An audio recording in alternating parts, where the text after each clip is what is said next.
जून 2026 रोजी कवडासर येथे 11 केव्ही तार तुटून पडल्यानं माया वाघेरे या महिलेचा मृत्यू झाला होता, तर 3 जण गंभीर जखमी झाले होते। या घटनेच्या चौकशीसाठी 12 जून रोजी कार्यकारी अभियंता नाशिक ग्रामीण विभाग यांच्या आदेशानं विभागीय समितीने घटनास्थळी भेट दिली। ग्रामस्थांच्या मागणीनुसार चौकशी समिती 7 दिवसांच्या आत विभागीय कार्यालयात अहवाल सादर करणार आहे। तसंच मृतांच्या नातेवाईकांना विद्युत निरीक्षक कार्यालयाच्या अभिप्रायानंतर तात्काळ शासकीय मदत दिली जाईल असं आश्वासन देण्यात आलंय।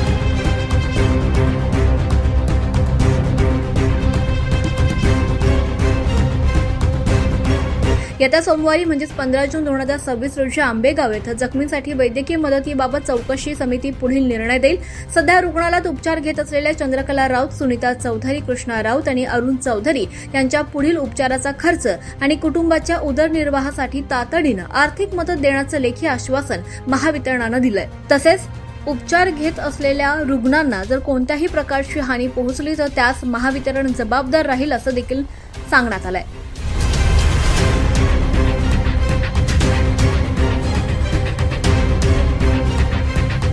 यावेळी डीएम साळुंके, अतिरिक्त कार्यकारी अभियंता PS उगलफुगले, सहाय्यक अभियंता BP नागरे, सहाय्यक अभियंता यांनी ग्रामस्थांना लेखी हमी सुद्धा दिली आहे। एल्गार संघटनेचे जिल्हा अध्यक्ष मुरलीधर कनोजे, अखिल भारतीय आदिवासी सेनेचे उपजिल्हा अध्यक्ष छगन गवळी, सरपंच, उपसरपंच, सदस्य, ग्रामस्थ मोठ्या संख्येने उपस्थित होते।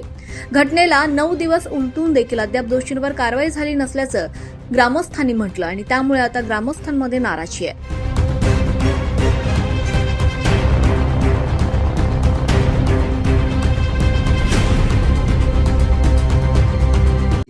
लास्ट पुन्हा जास्त जोरात CPR देऊन तोंडात हवा भरून ती निघाली।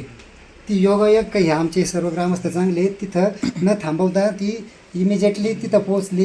तिकडे तासांनी तिचे हातपाय बोट हालायला लागले आणि अजून एवढा इन्फेक्शन वगैरे अजूनही समजा डॉक्टर घेऊन सांगते का तिचे रिपोर्ट चांगले 80% बरी आहे, तिचे पोटात आता फक्त सूज राहिली, ती हळूहळू कमी होईल।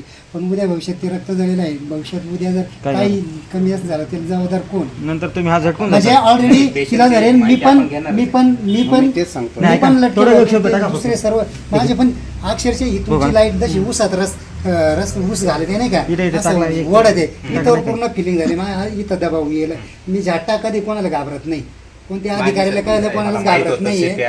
कमीत कमी वाचला वाचणं म्हणजे मी वाचलं हे तर माझं आतापर्यंत म्हणजे घाबरटपणा जात नाही। 24 महाराष्ट्र न्यूज लाईव्ह साठी धर्मराज चौधरी, पेठ।